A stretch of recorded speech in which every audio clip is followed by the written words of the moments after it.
ورحمة الله تعالى وبركاته. نحمده ونصلي على رسوله الكريم، أما بعد فأعوذ بالله من الشيطان الرجيم. بسم الله الرحمن الرحيم. قد أفلح المؤمنون الذين هم في صلاتهم خاشعون. صدق الله العظيم.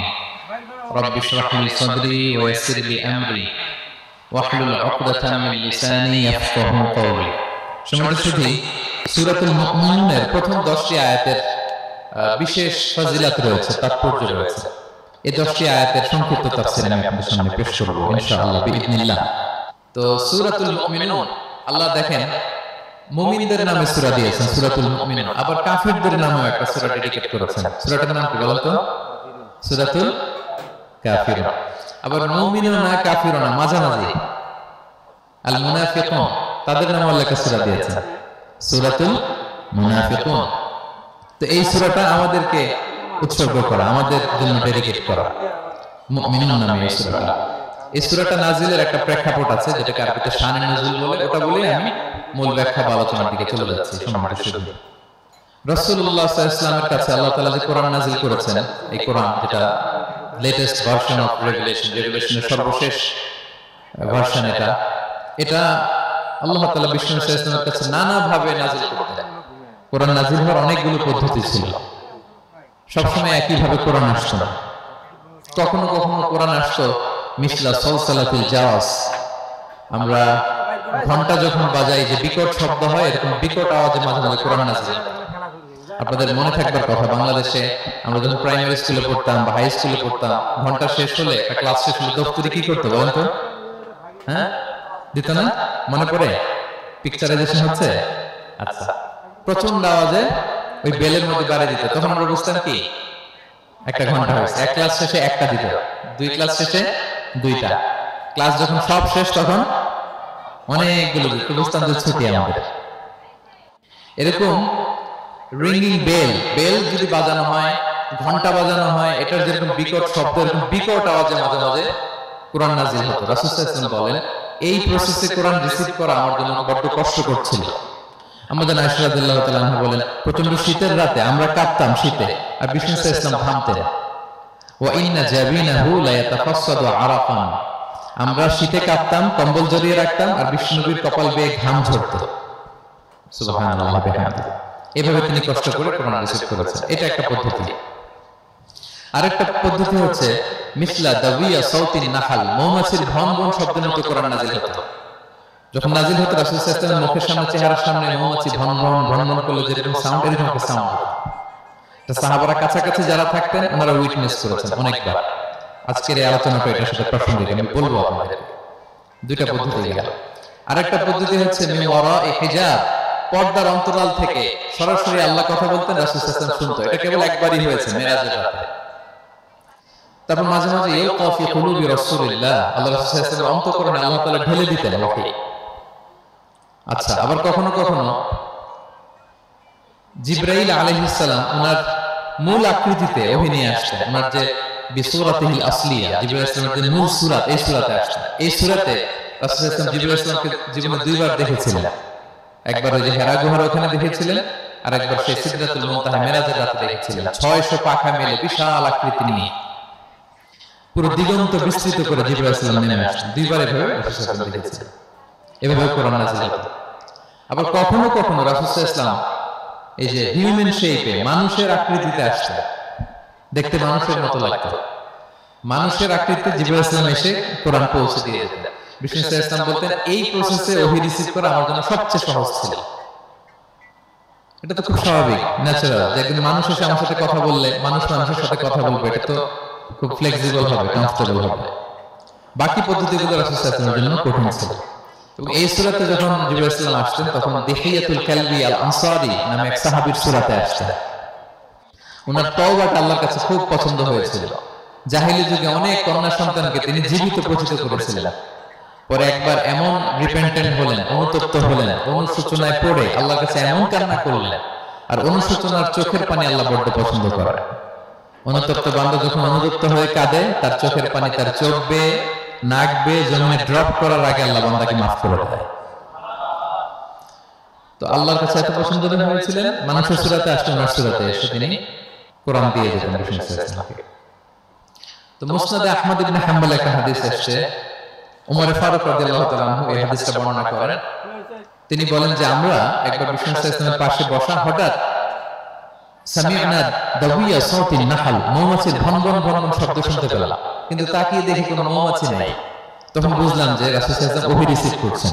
কি রিসিভ করছেন? ওহী রিসিভ করছেন। ঠিকই রাসূল সাল্লাল্লাহু আলাইহি ওয়াসাল্লাম কিবলামুখী হলেন, ফাস্তাকবালাল কিবলা। অনেকক্ষণ তিনি চুপ করে গম্ভীর হয়ে বসে থাকলেন, ওহী রিসিভ করলেন। এরপর সাহাবাদের দিকে তাকিয়ে উনি হেসে দিলেন, হেসে বললেন, এইমাত্র সূরাতুল মুমিনুনের প্রথম 10টা আয়াত আমার উপর নাযিল হয়েছে, এবং এই 10টা আয়াতে মুমিনদের 7টা বিশেষ বৈশিষ্ট্যের কথা বলা হয়েছে। মান আকামাহুন্না দাখালাল জান্নাহ, যে 7টা বৈশিষ্ট্য নিজের মধ্যে ধারণ করবে সে আল্লাহর জান্নাতের ওয়ারিস হয়ে যাবে। এবং এই আয়াতগুলো বলে আল্লাহ তাআলা সবশেষে এমনটাই বলেছেন যে উলাইকা হুমুল ওয়ারিসুন আল্লাযীনা ইয়ারিসুনাল ফিরদাউসা হুম ফিহা খালিদুন, যারা এই 7টা বৈশিষ্ট্য নিজের মধ্যে ধারণ করবে তারা জান্নাতুল ফিরদাউসের ওয়ারিস হয়ে যাবে, উত্তরাধিকার হয়ে যাবে। ওয়ারিস বুঝেন তো না? ওয়ারিস, ওয়ারিস মানে হচ্ছে আপনি বাবার কাছ থেকে ইনহেরিটেন্স হিসেবে যেটা পেলেন। বাংলাদেশে দেখবেন যে অনেক জমি জমার মধ্যে প্লটের মধ্যে সাইনবোর্ড দেওয়া থাকে যে ক্রয় সূত্রে এই জমির মালিক অমুক, বায়না সূত্রে এই জমির মালিক অমুক, তারপর ওয়ারিস সূত্রে এই জমির মালিক আব্দুর রহমান লেখা থাকে না এরকম। ওয়ারিস সূত্রে মানে এটা উনি কিনে নাই, এটা ওনার কার কাছ থেকে? বাবার কাছ থেকে পেয়েছেন, উত্তরাধিকার সূত্রে পেয়েছেন। তো দেখেন আল্লাহ তাআলা এই শব্দটাই, লিটারালি এই শব্দটাই ব্যবহার করেছেন যে আল্লাযীনা ইয়ারিসুনাল ফিরদাউসা হুম ফিহা খালিদুন। বিশ্বাসীরা যদি এই 7টা গুণ নিজের মধ্যে ধারণ করে তাহলে বাবার সম্পদে সন্তানের যেমনি ভাগ থাকে সে ওয়ারিস হয়, আমার এই উম্মতেরা, আল্লাহর এই বান্দারা জান্নাতুল ফিরদাউসের ওয়ারিস হয়ে যাবে। তো বলেন আমরা জান্নাতুল ফিরদাউসের ওয়ারিস হতে চাই কি চাই না? চাই, সবাই চাই। হ্যাঁ বলেন বলেন, চাই তো? ইনশাআল্লাহ ইনশাআল্লাহ, আল্লাহুম্মা জাআলনা মিনহুম। তোমরা তাহলে শুনি আল্লাহ তাআলা কি বৈশিষ্ট্যের কথা বললেন যেগুলো ধারণ করলে আমরা জান্নাতুল ফিরদাউসের ওয়ারিস হব। আম্মা জান আয়েশা রাদিয়াল্লাহু তাআলা আনহাকে সাহাবারা জিজ্ঞেস করতেন যে আম্মা জান কাইফা কানা খুলুকু রাসূলিল্লাহ, আল্লাহ রাসূল সাল্লাল্লাহু আলাইহি ওয়াসাল্লামের আচরণ কেমন ছিল? তিনি বলতেন কানা খুলুকুহু আল কুরআন, রাসূল সাল্লাল্লাহু আলাইহি ওয়াসাল্লামের আচরণ ছিল কোরআনের মতো আচরণ। উম্মে সালামা রাদিয়াল্লাহু তাআলা আনহা আমাদের আরেক আম্মা জান, ওনাকে জিজ্ঞেস করা হলে উনি বলতেন রাসূল সাল্লাল্লাহু আলাইহি ওয়াসাল্লাম যখন রাস্তা দিয়ে হেঁটে যেতেন কাআন্নাল কুরআনা ইয়ামশি আলাল আরদ, মনে হতো লিভিং কোরআনটা রাস্তা দিয়ে হেঁটে যাচ্ছে। তো সাহাবারা যখন আরো ইন ডিটেইল জানতে চাইলেন তখন আমাদের আয়েশা বললেন তোমরা সূরা মুমিনুনের প্রথম 10 আয়াত পড়ো, এই 10 আয়াতে যা যা আল্লাহ বলেছেন এটাই ছিল খুলুকু রাসূলিল্লাহ, এটাই ছিল বিশ্বনবীর আচরণ। তো আসুন আমরা দেখি রাসূল সাল্লাল্লাহু আলাইহি ওয়াসাল্লামের আচরণ কেমন ছিল এবং কোন বৈশিষ্ট্যগুলো থাকলে আল্লাহ তাআলা আমাদেরকে জান্নাত দিয়ে ধন্য করবেন। সূরাতুল মুমিনুন আল্লাহ তাআলা শুরু করছেন ক্বাদ আফলাহাল মুমিনুন আল্লাযীনা হুম ফি সালাতিহিম খাশিউন, অর্থাৎ সফল হয়েছে তারা, ঈমান এনেছে যারা। প্রথম আয়াতের অর্থ হচ্ছে ক্বাদ আফলাহাল মুমিনুন, বিশ্বাসীরাই সফল হয়েছে। আল্লাহ তাআলা সফলতার মানদণ্ড এখানে ফিক্স করেছেন, ক্রাইটেরিয়া ফিক্স করেছেন ঈমান, বিশ্বাস, যেটা সবচাইতে দামি। সবচাইতে দামি কি? ঈমান, সবার উপরে ঈমান।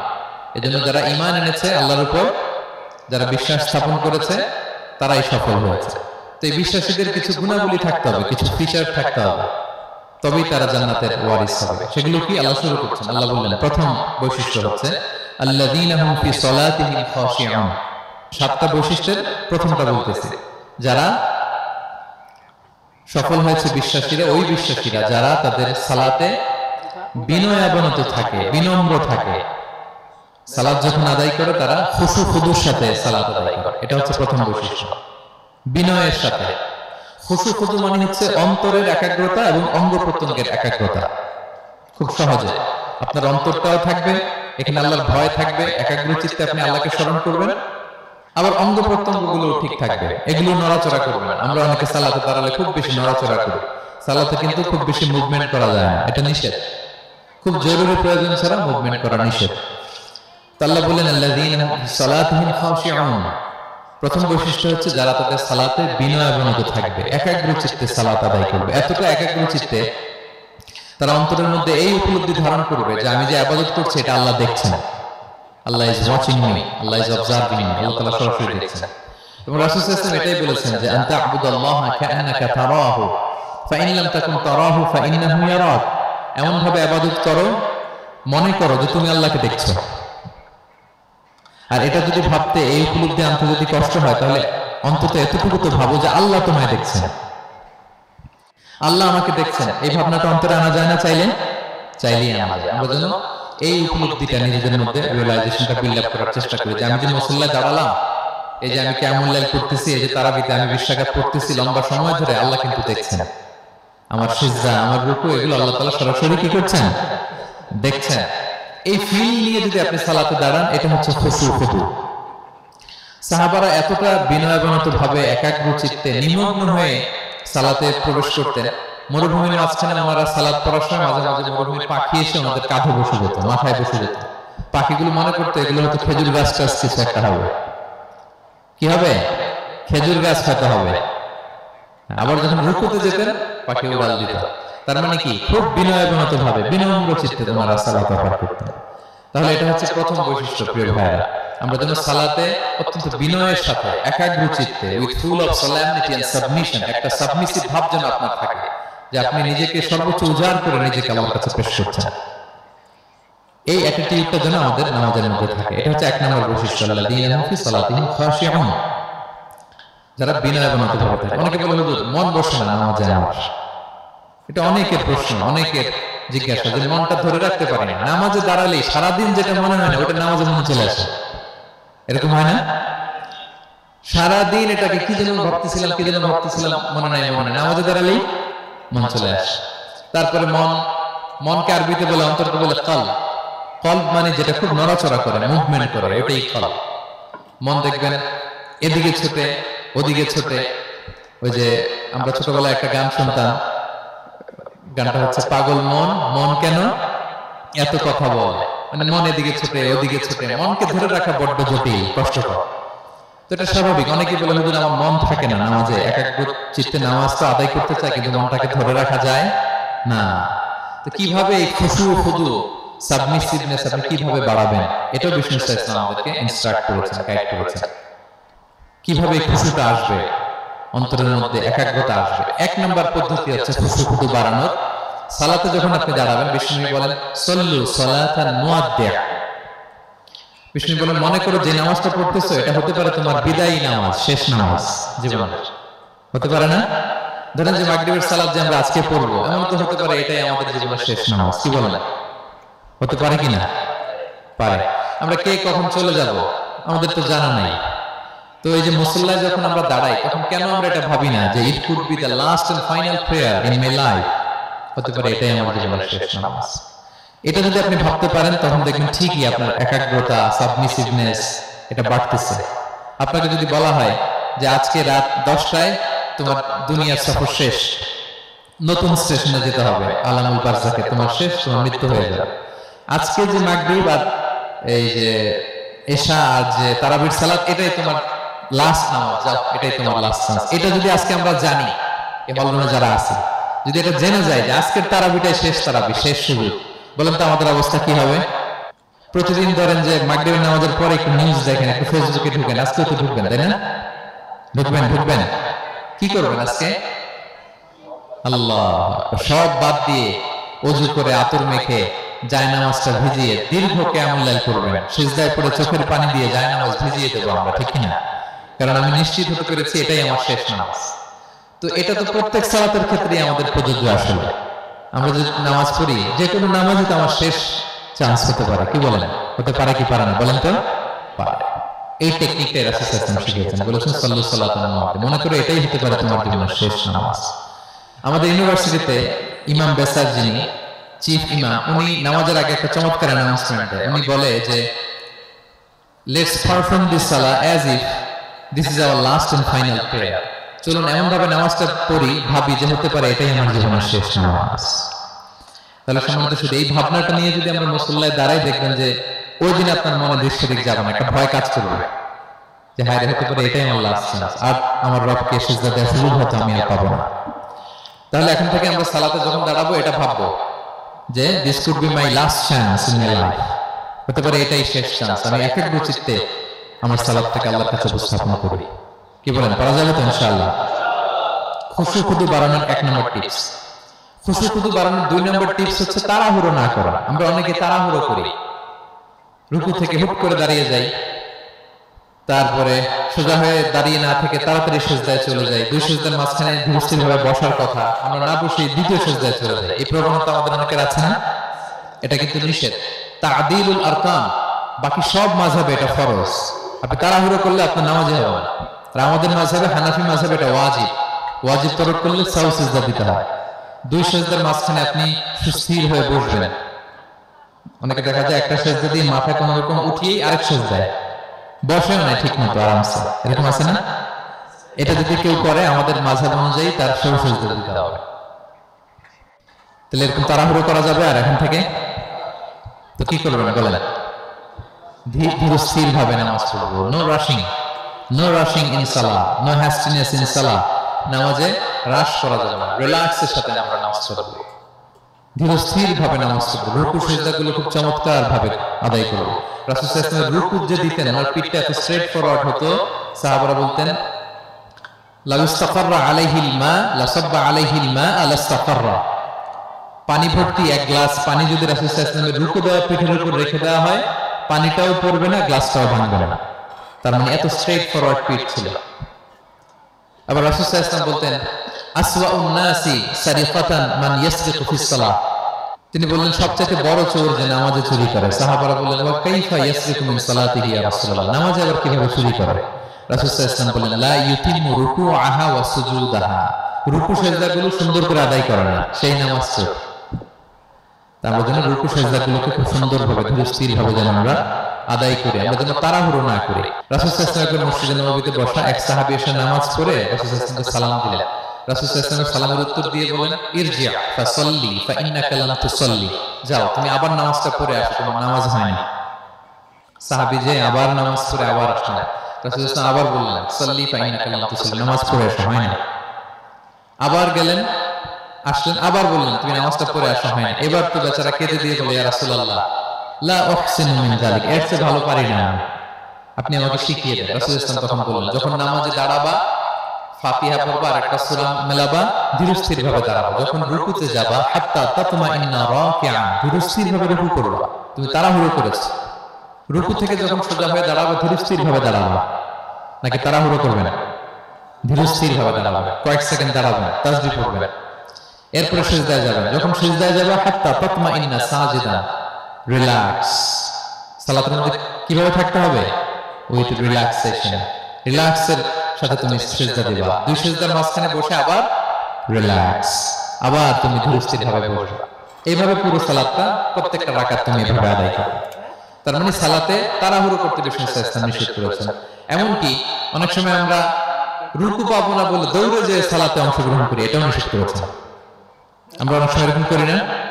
মাগরিবের নামাজে ওযু করতেছি, ইমাম সাহেব ওয়াদ-দুহা ওয়াল লাইলি ইযা সাজা, এই সূরাটা তো মুখস্থ, তো টের পাচ্ছি যে আমি এখন মুখ ধুইতেছি আর সূরা দুহা তো শেষ হয়ে যাবে, কোন রকম ওযু করে দৌড়ে যে অংশগ্রহণ করে যাতে রাকাতটা পায়, এটা নিষেধ করেছেন রাসূল সাল্লাল্লাহু আলাইহি ওয়াসাল্লাম। এটা করবেন না। আপনি ধীরস্থির ভাবে ওযু করবেন, ধীরস্থির ভাবে যাবেন, তাড়াহুড়ো করবেন না। আপনি কার সামনে যাচ্ছেন? মালিকুল আমলাক, রাজাধিরাজ, আরশের অধিপতি। আপনি তাড়াহুড়ো করে গেলে তো আপনি হাঁপাতে হাঁপাতে অস্থির হয়ে যাবেন, ব্রেথ ইন ব্রেথ আউট করতে করতে। ধীরস্থির ভাবে যাবেন, অংশগ্রহণ করবেন। রাসূল সাল্লাল্লাহু আলাইহি ওয়াসাল্লাম বলেন ইদা উকিমাতিস সালাতু ফালা তা'তুহা তাসআ, নামাজ শুরু হয়ে গেলে দৌড়ে দৌড়ে যে অংশগ্রহণ করবে না। আলাইকুম বিসাকিনা, ধীরস্থির ভাবে যে অংশগ্রহণ করবে। ফামা আদরাকতুম ফাসাল্লু, ধীরস্থির ভাবে যে যতটুকু পাও অতটুকুই পড়ো। ওমা ফাতাকুম ফাআতিমু, যেটা ছুটে যায় নিজে পড়ে দাঁড়িয়ে আদায় করে নাও। সুবহানাল্লাহ, কত সহজ করে দিয়েছেন। তাহলে সালাতে তাড়াহুড়ো করা যাবে? প্রিয় ভাইরা বলেন তো, তাড়াহুড়ো করা যাবে আর আজকে থেকে? না, আমরা তাড়াহুড়ো করব না, আমরা ধীরস্থির ভাবে যে সালাতে অংশগ্রহণ করব, তাহলে আপনার খুশু বাড়বে। 2টা টিপস গেল। 3 নাম্বার হচ্ছে জামাতে সালাত আদায় করতে হবে, তাহলে আপনার একাগ্রতা বাড়বে। সালাতুল জামাআতি তাফদুলু সালাতাল ফাজরি বি 27 দারাজা, একাকী নামাজ পড়লে যে সওয়াব, জামাতে পড়লে 27 গুণ বেশি সওয়াব। জামাতে পড়বেন। রাসূল সাল্লাল্লাহু আলাইহি ওয়াসাল্লাম সবসময় জামাতে সালাত পড়তেন। ইন্তেকালের আগেও এই সালাতের ব্যাপারে তিনি আমাদেরকে ওসিয়ত করেছেন, বলেছেন আসসালাতু আসসালাত ওয়া মা মালাকাত আইমানুকুম। ইন্তেকালের আগ মুহূর্ত এখনো রুহু কবজ হবে। এর আগে উনি কি বলেছেন? সালাত, উম্মতেরা সালাত, নামাজ, নামাজ যেন নষ্ট না হয়। উমর ফারুক রাদিয়াল্লাহু তাআলা আনহুর সময় একজন অগ্নি উপাসক ছিল, তার নাম আবু লুলু আল মাজুসি। উনি মুগীরা ইবনে শুবা রাদিয়াল্লাহু তাআলা আনহু নামে এক সাহাবীর দাস ছিলেন, মুকাতাব দাস। কন্ট্রাক্ট ছিল যে এত টাকা দিলে তাকে আযাদ করা হবে। তো এই অগ্নি উপাসক মাজুসি এসে উমর ফারুককে বলে, খলিফাতুল মুসলিমিন, আমার মালিক সাহাবী মুগীরা আমার কাছে প্রতিদিন অনেক টাকা চার্জ করে। উনি বললেন, তাই নাকি? কত চার্জ করে? বলে যে এত চার্জ করে। তো বলছে, আচ্ছা তুমি তাহলে কি কাজ করো, কি কাজ জানো? বলে যে আমি খঞ্জর বানাতে জানি, ছুরি, ছোট ছুরি আর কি। বলছে, ওরে আল্লাহ, যারা খঞ্জর বানাতে জানে তারা তো অনেক টাকা মেক করে, সেই হিসেবে তো মুগীরা বেশি চার্জ করে না, অল্পই চার্জ করছে। সে ইনসাফপূর্ণ চার্জই করেছে। কিন্তু এই আবু লুলু আল মাজুসির এই কথাটা পছন্দ হয় না, সে রাগান্বিত হয়ে গেল, হয়ে বলে, ওমর, সবার ক্ষেত্রে তুমি নরম আর আমাকে তুমি কঠিন নিয়ম শেখাও না, দাঁড়াও তোমাকে আমি দেখাচ্ছি। মনে মনে বলতেছে এটা। রেগে মেগে সে বাড়িতে এসে আজকে একটা খঞ্জর বানাইছে, দুই মুখ খঞ্জর, ওয়া মাকবাদাতুহু ফি ওয়াসাতি, এটার হ্যান্ডেলটা মিডলে, এদিকেও মাথা এদিকেও মাথা, এটা ধার করে প্রতিদিন 20 মাখায় এটাতে। আর মনে মনে বলে, ওমর দাঁড়াও তোমাকে আজকে আমি দেখাবো। তো উমর ফারুককে আল্লাহ তাআলা স্বপ্নে দেখিয়েছেন যে একটা লাল মোরগ ওনাকে 3টা ঠোকর মেরেছে। উনি সাহাবাদের কাছে বলেছেন যে আমি স্বপ্নে দেখেছি একটা লাল মোরগ আমাকে 3টা ঠোকর মেরেছে। তো সে খঞ্জরকে ধার দিয়ে একদিন ফজরের নামাজে, ওয়াকানু ইসাল্লুনা বিগালাস, ওনারা খুব অন্ধকার থেকে ফজরের নামাজ পড়তো। সে বুরনুস, এক ধরনের জুব্বা যেটার মাথা আছে, ওটা পরে হুডির মতো, আর হুডি চেনেন তো না, হুডির মতো একটা জুব্বা পরে সে অন্ধকারে, সে তো আসলে মুসলিম, সাহাবাদের সাথে পেছনে দাঁড়াইছে নামাজের ভান করার জন্য, আর এই খঞ্জরটা নিয়ে গেছে সাথে। উমর ফারুক ফজরের সালাত শুরু করলেন, প্রথম রাকাত শেষ করলেন, দ্বিতীয় রাকাতের জন্য যখন দাঁড়াইছেন তখন সে প্ল্যান মাফিক খঞ্জর বের করে ওমর ফারুকের পেটের মধ্যে 3বার স্টেবিং করলেন, আঘাত করলেন। করার সাথে সাথে ওমর ফারুক উল্টে পড়ে গেলেন আর বললেন, কাতালানি আল কালব, কোন এক কুকুর আমাকে আঘাত করেছে। তো সাহাবারা ওমর ফারুককে ধরলেন, আর এই অগ্নি উপাসক এই খঞ্জর নিয়ে কাতারের মাঝখান দিয়ে দুই দিকে খঞ্জর চালাতে চালাতে যাচ্ছিলেন। যে সাহাবাই ধরে সেই আঘাতপ্রাপ্ত হয়ে ওখানে 7 থেকে 10 জন স্পট ডেথ, জায়গায় মারা গেছে। পরে এক সাহাবী নিজের জামা খুলে তার গায়ে ছুঁড়ে মারছে, তখন সে ওটাতে পেঁচিয়ে পড়ে গেছে। যখন বুঝে গেছে যে আমাকে ধরে ফেলবে, সে সুইসাইড করে ফেলছে, নিজেকে নিজে মেরে ফেলছে। তো উমর ফারুক তো বেহুশ, ওনাকে নিয়ে যাওয়া হলো, পিছন থেকে একজন নামাজের ইমামতি করলেন। তো উমর ফারুক রাদিয়াল্লাহু তাআলা আনহু হুঁশ ফিরে পেলেন। হুঁশ ফিরে পাওয়ার পরে দিনের বেলা যখন হুঁশ আসলো ওনার, সবাই চারদিকে বসা, যে হায় হায় আমাদের আমিরুল মুমিনিনের কি জানি কি হয়। হুঁশ ফিরার পরে ওনার মুখের প্রথম কথাটা ছিল আসাল্লান নাস, মানে আমার নেতৃত্বে যে ফজরের সালাতটা শুরু হয়েছিল এটা কি ঠিকঠাক শেষ হয়েছিল? সুবহানাল্লাহ পড়বেন না? আচ্ছা বলেন তো, এই মুহূর্তে আমরা কি করতাম? ওনাকে যে সেভিং করছে, চিকিৎসক এসে দুধ দেয়, দুধ পেট দিয়ে বের হয়ে যায়, না বীজ দেয়, না বীজ বের হয়ে যায়, মানে উনি ইন্তেকাল করবেন, এটা বোঝাই যাচ্ছে। এমন কঠিন পরিস্থিতিতে আমরা যদি হসপিটালে হুঁশ ফিরে পেতাম, আমরা কি বলতাম? বলেন দেখি কে কি বলতেন? কে মারছে, আমারে বাঁচানো যায় কিনা, মাউন্ট এলিজাবেথে নিয়ে চলো, সিঙ্গাপুরে অথবা বামরুন গ্রেডে নিয়ে চলো, আমেরিকাতে নিয়ে চলো, অথবা আমার তো ওখানে ব্যাংক ব্যালেন্স আছে, আমি তো মরে যাবো, আমার ছেলেগুলোর কি হবে, হ্যাঁ আমার মেয়েগুলোর কে দেখবে, এগুলো ছিল আমাদের কনসার্ন। তো ওমর ফারুক জানতেছেন যে উনি পৃথিবী থেকে বিদায় নিচ্ছেন, একটু হুঁশ ফিরে পাইছেন। হুঁশ ফিরে পাওয়ার পর প্রথম কথাটা ছিল আসাল্লান নাস, লোকেরা কি নামাজ পড়েছিল? আল্লাহু আকবার। তাহলে এটা কত গুরুত্বপূর্ণ ইবাদত, কিভাবে এই সালাতকে সাহাবারা অফার করতেন। তো খুশু খুদুর সাথে যদি আমরা সালাত অফার করতে চাই, আমাদেরকে জামাতে পড়তে হবে। একাকি পড়লে দেখবেন মনে দিকে যায়, ওদিকে যায়, কয় রাকাত পড়ছি ভুলে যায়, এরকম হয় না? একাকি পড়তে গেলে এটা করা যাবে, জামাতে পড়তে হবে। সালাতে কি কি বলতেছেন এগুলোর অর্থ বুঝে যদি সালাত অফার করেন, তাইলে আপনার সালাতে মনোযোগ থাকবে। সুবহান রাব্বিয়াল আলা, সুবহান রাব্বিয়াল আযীম, এর অর্থ কি? সূরা ফাতিহা যে প্রতিদিন পড়ি, কি সুন্দর প্রার্থনা সূচক বাক্য, এর অর্থ কি? আল্লাহ সকল প্রশংসা তোমার, আল্লাহ তুমি দয়াময় মেহেরবান, আল্লাহ তুমি বিচার দিবসের মালিক, যেদিন তোমার আরশের ছায়া ছাড়া কোনো ছায়া থাকবে না। নবীদের যে পথে চালিয়েছে ওই পথে আমাদেরকে চালাও, যারা ভ্রান্ত হয়েছে, যারা তোমার ক্রোধের শিকার হয়েছে ওই পথে আমাদেরকে চালিয়ে নাও। কি চমৎকার চমৎকার কথা মালা দিয়ে আমরা এই দোয়াগুলো পড়ি। আমরা অর্থ বুঝি না বলে আমাদের হৃদয়ে টাচ করা, ঠিক কি না? দেখবেন আরব শায়েখরা যখন কিয়ামুল লাইল করে, তারাবির সালাত পড়ে, অনেক অনেক আয়াতে ওরা ডুকরে ডুকরে কেঁদে ওঠে আওয়াজ করে। কারণ কি? জাহান্নামের আয়াত, আযাবের আয়াত, পূর্ববর্তী উম্মত যে ধ্বংস হয়েছে, কিভাবে ওদেরকে বিকট আওয়াজ দিয়ে, ক্রাউন সাউন্ড গ্রেনেড দিয়ে ধ্বংস করা হয়েছে, বন্যা দিয়ে ধ্বংস করা হয়েছে, কিভাবে এদেরকে বাতাস দিয়ে নাস্তানাবুদ করে দেওয়া হয়েছে, এগুলো যখন পড়ে ওনারা কাঁদে। আযাবের আয়াত আসলে কাঁদে, জান্নাতের আয়াত আসলে সাবলীল কণ্ঠে তেলাওয়াত চালিয়ে যায়। এর কারণ কি বলেন? অর্থ বোঝে। আমরা যেন সালাতে অর্থ বুঝে সালাত তফর করার চেষ্টা করি, পাশাপাশি সালাতের সুন্নাহগুলো যেন আমরা পড়ি। সালাতের যে সুন্নাহ আছে, সুনানুস সালাহ, এগুলো যেন আমরা পড়ি, মনোযোগ আরো বাড়বে। সানাগুলো পড়বেন, ফাতিহা শেষে আওয়াজ করে আমিন বলবেন, অথবা ফিসফিসি কণ্ঠে আমিন বলবেন।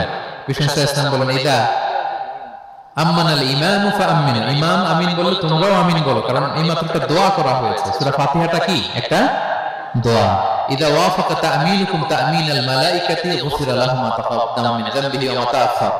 রাসূল সাল্লাল্লাহু আলাইহি ওয়াসাল্লাম বলেছেন, ইমাম যখন আমিন বলে তোমরাও তখন আমিন বলো, কারণ তোমরা যখন আমিন বলো ফেরেশতারাও আমিন বলে।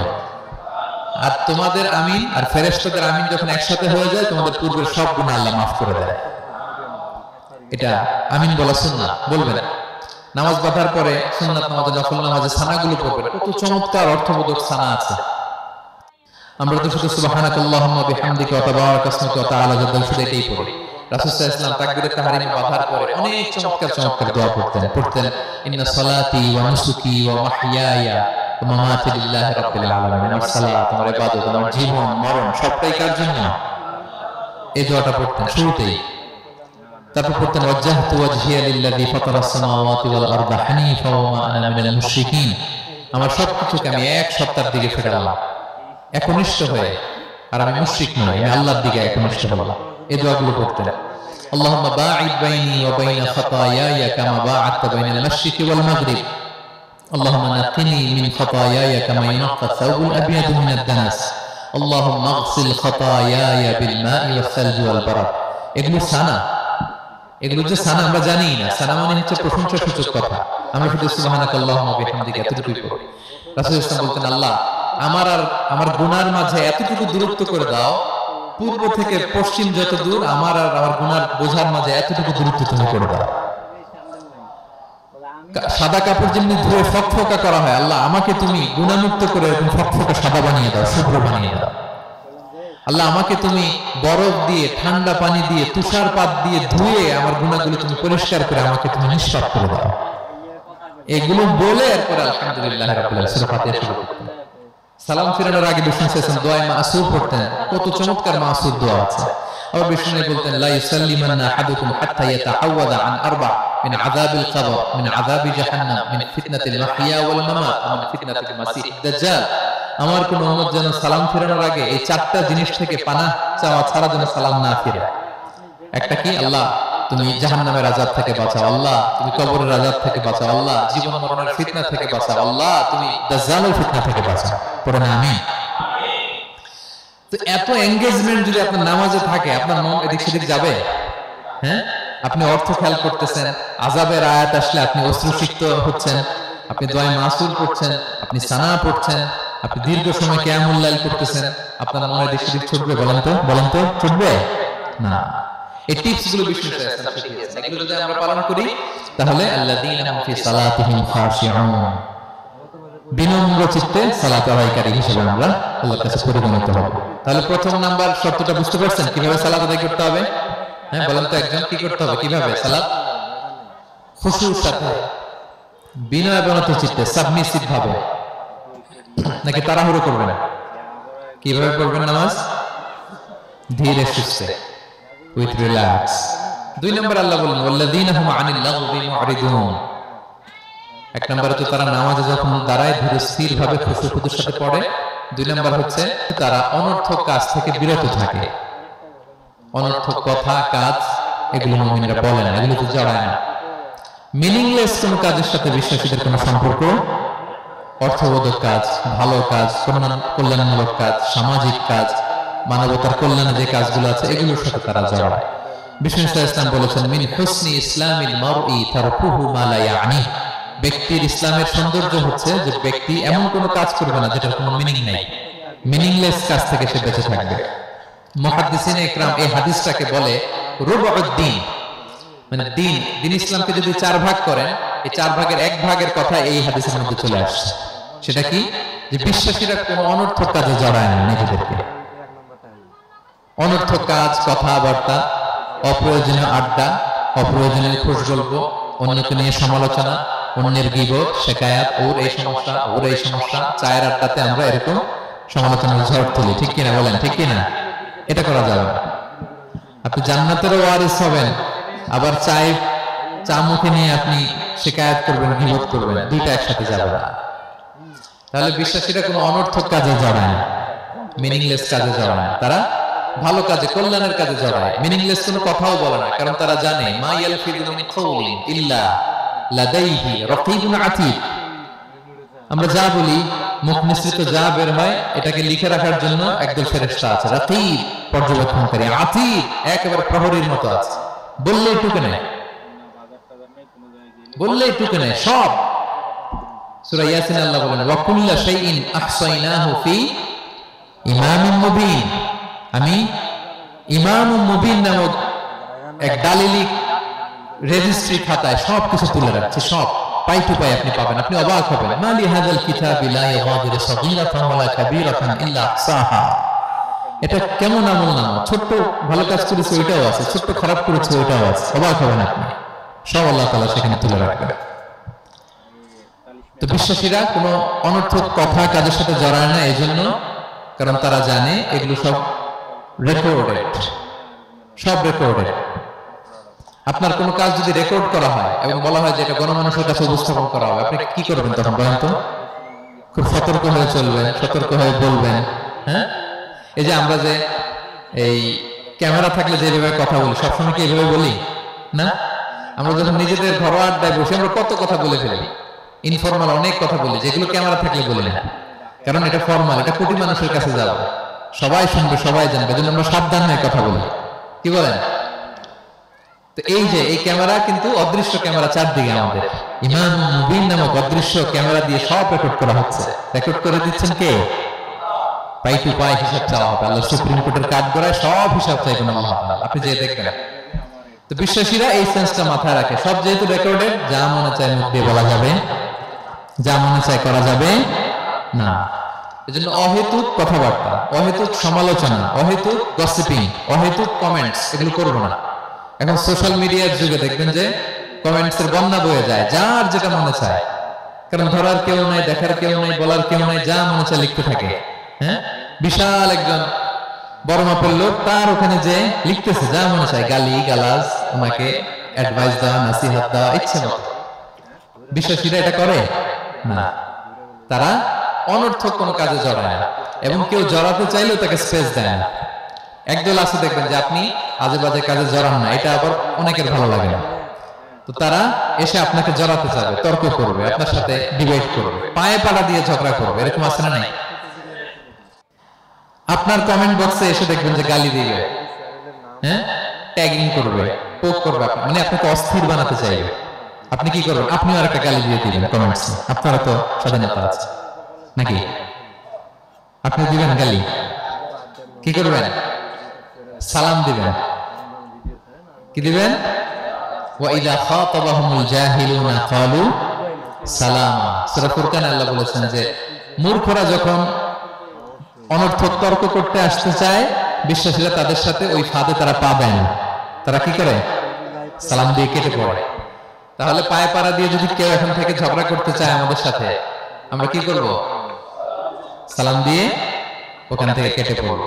তাহলে বিশ্বাসীদের 2 নম্বর বৈশিষ্ট্য, আল্লাযীনা হুম আনিল লাগযি মুআরিদুন, বিশ্বাসীরা অনর্থক কাজে জড়ায় না। 3 নম্বর হচ্ছে আল্লাযীনা হুম লিয-যাকাতি ফাঈলুন, বিশ্বাসীরা তাদেরকে যদি আল্লাহ তাআলা ধন সম্পদ দিয়ে সমৃদ্ধশালী করে, তারা যাকাত দেয়। কি দেয়? আপনারা যাকাত দেন তো নাকি? দেখে তো মনে হচ্ছে সবাই ব্যবসায়ী, হ্যাঁ, চেহারা দেখে মনে হচ্ছে মাশাআল্লাহ অনেক সম্পদের মালিক। যাকাত দিতে হবে। আমরা যে যাকাত দেই, এটাকে আমরা করুণা করি? বলেন তো না। যাকাত হচ্ছে গরিবের হক। ওয়াফি আমওয়ালিহিম হাক্কুন লিস-সাইলি ওয়াল মাহরুম, আল্লাহ বলে ধনীদের সম্পদে গরিবদের অধিকার আছে। তারপর যখন কারো অধিকার দিলেন, আপনি কি তার প্রতি করুণা করলেন? হ্যাঁ, অধিকার কি করুণা? বলেন তো না, আপনার সম্পদে গরিবের অধিকার। আপনি করুণা করেন নাই, বরং আপনার থেকে যাকাত নিয়ে ওই গরিব আপনাকে করুণা করে গেছে। কারণ যাকাত নেওয়া তার জন্য আবশ্যক না, আপনার দেয়া আবশ্যক। ও যদি বলে আমি যাকাত নিব না, তো আপনি কারে দিবেন? ও যাকাত গ্রহণ করে আপনাকে বাঁচালো। তাহলে credit goes to them, thanks goes to them. ইসলাম চায় এই যে অর্থনৈতিক তারল্য, এটা সমাজে সবার কাছে থাক। এক পাশে গাছতলা, আরেক পাশে পাঁচতলা, এরকম বিভাজন ইসলাম চায় না। ইসলাম চায় সবার হাতে টাকা পয়সা থাক। কাইলা ইয়াকুনা দুলাতান বাইনাল আগনিয়াই মিনকুম, টাকা পয়সা যেন শুধু ধনীদের মধ্যে সার্কুলেট না হয়, সবার কাছে যেন যায়। এজন্য আল্লাহ বলেন তোমাদের সম্পদে গরিবের অধিকার আছে। এটা করুণা না, এটা অধিকার। আর যদি এই ফরজ ইবাদত আপনি আদায় না করেন, আল্লাহ বলেন কঠিন শাস্তি তোমাদের জন্য অপেক্ষা করছে। আল্লাযীনা ইয়াকনিজুনা যাহাবা ওয়াল ফিদ্দাতা ওয়া লা ইউনফিকুনহা ফি সাবিলিল্লাহ ফাবাশশিরহুম বিআযাবিন আলীম। স্বর্ণ জমায়, রূপা জমায়, ব্যাংক ব্যালেন্স, যাকাত দেয় না, তাদের জন্য কঠিন আযাব, কঠিন আযাবের সুসংবাদ দিয়েছেন আল্লাহ। দুঃসংবাদ না, সুসংবাদ। মানে হেয় করে, তুচ্ছ করে আল্লাহ তাআলা বলেছেন। ছেলে ইংরেজি পরীক্ষায় ফেল করছে, মা বলে ফেল করছে না, পড়াশোনা তো নাই, তোমার বাবা আসুক, এমন মাইট দিবে, মাইট দিলে মজা টের পাবো। আচ্ছা বলেন তো, মাইট দিলে কি মজা লাগে না ব্যথা লাগে? কিন্তু মা কি বলছে? মজা টের পাওয়া। মানে ওরা তুচ্ছ করে, তাচ্ছিল্য করে বলছে, মাইরের তীব্রতা বোঝানোর জন্য বলছে যে এমন মাইট দিবে, টের পাবো, দাঁড়াও, তোমার বাবা আসুক আজকে ঘরে। আল্লাহ ওইটাই বললেন। এই সম্পদগুলোকে লোহার খুন্তি বানিয়ে জাহান্নামের আগুনে পোড়ানো হবে। 3 জায়গায় চাকা দেওয়া হবে, তুকুয়া বিহা জিবাহুম, কপালে, পাজরে, পিঠে। আর বলা হবে হাযা মা কানাস্তুম, এগুলো তুমি জমায় রাখছিলে, দাও নাই মানুষকে। Bank balance, FDR, fixed deposit, price bond, এটা সেটা দাও নাই তুমি। আর হাদিসে এসেছে সুজা আন আকরা, টেকো সাপ হবে। Most venomous snake. সাপের মাথায় কিন্তু চুল গজায়, জানেন? সাপের মাথায় পশম আছে, কিন্তু যেই সাপের যেটা বেশি বিষাক্ত, ওটার মাথায় পশমও থাকে না বিষের কারণে। এরকম সাপ, এই সম্পদগুলো সাপ হয়ে ছবল মারবে আর বলবে আনা মালু, আমি তোমার প্রাইস বন্ড, আমি তোমার ব্যাংক ব্যালেন্স, আমাকে খাওয়ার জন্য তো রাখছিল, আজকে উপভোগ করো। আল্লাহু আকবার। আল্লাহ আমাদেরকে হেফাজত করুন। সো যাদের সম্পদ আছে আমরা যেন যাকাত দেই, হিসেব করে করে যেন দেই। আপনাদের স্ত্রীদের যাদের অর্নামেন্টস, জুয়েলারি আছে, তারা যেন তাদের সম্পদের যাকাত দেয়। 25 গ্রাম যদি সোনা থাকে বা 595 গ্রাম যদি রূপা থাকে, অথবা এই পরিমাণ সম্পদ থাকে, ভাবিরাও যাকাত দিতে হবে। এটা ইন্ডিভিজুয়ালে পাবে। আপনার যাকাত আপনার, ভাবির যাকাত ভাবির। আপনি চাইলে টাকা দিয়ে হেল্প করতে পারেন, কিন্তু ওনারও হিসাব করতে হবে এবং এটা কম্পালসারি, দিতেই হবে, দিতেই হবে। তাহলে ওয়াল্লাযীনা হুম লিয-যাকাতি ফাঈলুন, 4 নাম্বার হচ্ছে তারা যাকাত দেয়। 5 নাম্বার 6 নাম্বার আল্লাহ এক আয়াতে বলে ফেলেছেন, ওয়াল্লাযীনা হুম লিআমানাতিহিম ওয়া আহদিহিম রাউন, বিশ্বাসীরা আমানতের হেফাজত করে আর কথা দিলে কথা রাখে। 5 নাম্বার হচ্ছে আমানতের খেয়ানত করে না বিশ্বাসীরা, কারণ আমানতের খেয়ানত করে এটা মুনাফিকের আলামত। ইযা তুমিনা খানা, বিষ্ণু বললেন মুনাফিকদের বৈশিষ্ট্য হচ্ছে ওদের কাছে আমানত রাখলে ওটা আর পাওয়া যায় না পরে। এমন লোক আছে না সমাজে, আমানত রাখলে আর পাওয়া যায় না। তারা কি মুমিন না মুনাফিক বলেন তো? ইন্নাল্লাহা ইয়া'মুরুকুম আন তুআদ্দুল আমানাতি ইলা আহলিহা, আল্লাহ বলেছেন যার আমানত তাকে বুঝিয়ে দাও। বিষ্ণু ইসা ইসলামকে মক্কার লোকেরা দুটো উপাধি দিয়েছিল, এক হচ্ছে আস-সাদিক, দুই হচ্ছে আল-আমিন। সাদিক মানে সত্যবাদী। কারা দিয়েছিল? ঘোর শত্রুরা, অপোজিশন পার্টি, তারা উপাধি দিয়েছে। একটা হচ্ছে সাদিক মানে কি, আরেকটা হচ্ছে আল-আমিন, বিশ্বস্ত। এতটা বিশ্বস্ত যে বিষ্ণু ইসলাম মক্কা থেকে মদিনায় যেদিন হিজরত করতে যাবেন, আমানতের জিনিসগুলো উনি আলী রাদিয়াল্লাহু তাআলা আনহুর কাছে রেখে গিয়েছিলেন। এত এত আমানতের সম্পদ ওনার ঘরে ছিল। এই ডিপোজিট বুঝিয়ে দিতে আলী রাদিয়াল্লাহু তাআলা আনহু টানা 3 দিন সময় লেগেছে মক্কাবাসীদের আমানত বুঝিয়ে দিতে।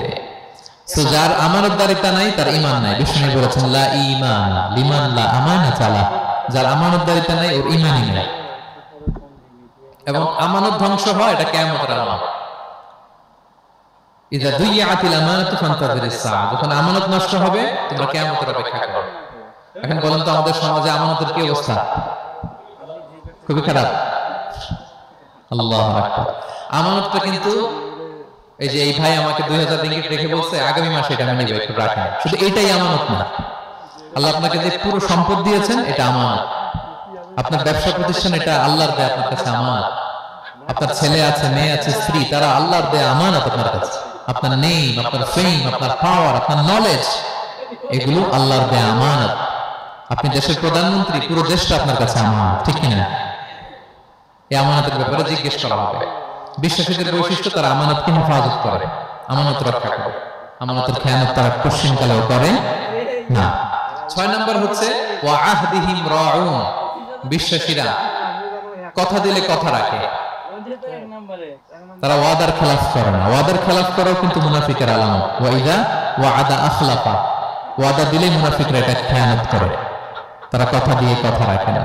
এবং আপনি কাউকে কথা দিয়ে যদি না রাখেন, এরকম প্রত্যেকটা প্রমিস, কমিটমেন্টের ব্যাপারে আপনি জিজ্ঞাসিত হবেন।